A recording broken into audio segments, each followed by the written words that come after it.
Hi, Blake with Boulevard Home. If you haven't watched any of my videos and you don't know, I've been doing this for 31 years now. I've been repairing appliances and I've seen a lot of things, some pretty funny things, and I've seen some things that I just like, what in the are you doing to your brand new appliance? I just can't believe it. In this episode, we're going to be talking about ranges, both gas and electric. Things that you shouldn't be doing with your appliances and kind of tell you some stories about things that I have seen and stuff that you can do to avoid having problems with your appliances. People buy ranges and they're nice and pretty and they think, oh, I gotta keep this range nice and pretty. So I've literally went into people's homes, brand new stoves, and they want to protect this nice brand new stove. So they put tin foil across the whole top. Not just in the burner bowl like the old one, literally across the whole top. And I walk in there, I'm thinking, what are you doing? You know, we cook a lot, we get a lot of grease popping in everywhere, and we don't want to clean it up. So we put this tin foil there.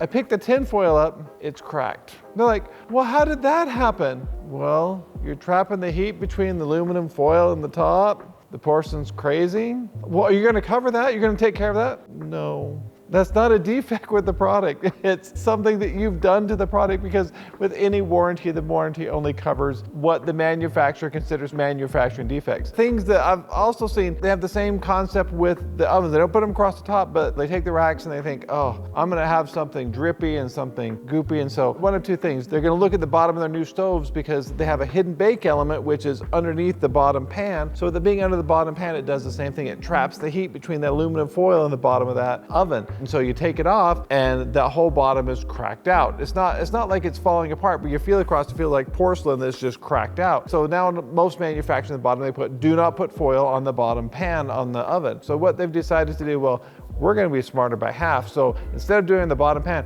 we're gonna take our racks out and we're gonna wrap the rack in aluminum foil all the way around it. So when you look inside of it, you see these little bars and you see aluminum foil across the whole top. Explain to me how your oven's gonna heat evenly if you're trapping all the heat from getting to your food. Now, the complaint you usually get, my stuff's not cooking right. Well, yeah, of course it's not cooking right, because you're trapping the heat away from it. You're having to heat up the aluminum foil, and the aluminum foil is transferring, and that aluminum foil gets so hot it melts to the rack. Don't do that. If you have something that's drippy like a pie or something like that, you can take some aluminum foil, but make yourself a nice bowl that's roughly about the size of where it might drip off, and you can put it on a rack beneath it. But don't be covering the whole rack in aluminum foil because it's a mess. It won't work right, and you're causing yourself lots of problems. So don't be doing that. Self-cleaning. Now, self-cleaning is kind of one of those weird things. You're gonna find a lot of people on the internet, a lot of technicians say, don't ever self-clean, because it just ruins oven, don't ever self-clean. I personally am not in that category. I'm in the category of, you can use the self-clean, but use the self-clean sparingly. What I mean by that is maybe once a year, maybe twice a year, maybe. If you self-clean a whole lot, you can cause damage to the oven. And another thing that people do quite often, they leave the racks in when they clean. Well, that oven gets hot enough that it actually burns the coating off that racking. That rack no longer slides in and out. Very nice. It does become a nice, fun purple hue color. It looks like rainbowy color and it's really pretty.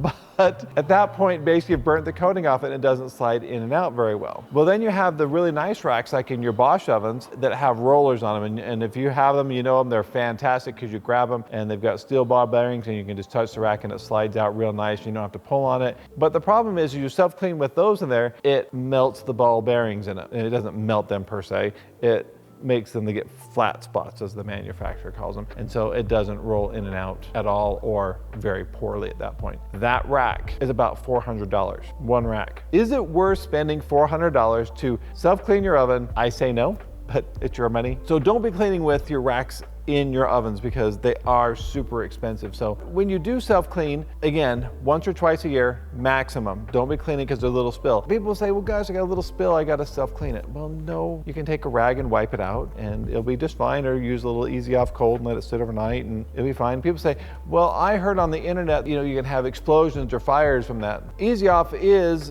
something that is flammable. I mean, it says right on the bottle, it's flammable. It's only flammable if you put it in your oven and you turn it on.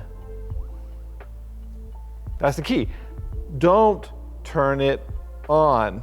Follow the instructions on the bottle let the Easy Off Cold do its job, let it sit overnight, wipe it out, and you'll have no problems with it. But people are so concerned about these little spots and stuff, they don't want to wipe it out and they don't want to use Easy Off Cold. Well, it's kind of like a piece of paper on the floor that you've found on the floor and you're vacuuming along, you're trying to pick up that piece of paper. My goodness, your vacuum is not picking up that piece of paper. So what do? You reach down, you pick up the piece of paper, you look at it a few times, you throw it back on the ground, and you try to vacuum up again, because that's the vacuum's job, isn't it? It's to vacuum up that little piece of paper. Why should you put it in the garbage can because it's in your hand, throw it back on the floor, and let's see if it does the job? Well, it's kind of the same thing with your oven. Why wouldn't you just take a rag or something and wipe it out and make it look nice and pretty? No, that's the oven's job. It's to self-clean it. It's the oven's job. Well, you do it too many times, you're going to damage your oven. So please, when you're self-cleaning ovens, you decide to self-clean ovens, be careful with that. You'll be saving yourself a lot of hassle, and you'll be lengthening the life of the appliance you own without having to have a servicer come out and do service on it because things aren't getting so hot that they're failing within your oven.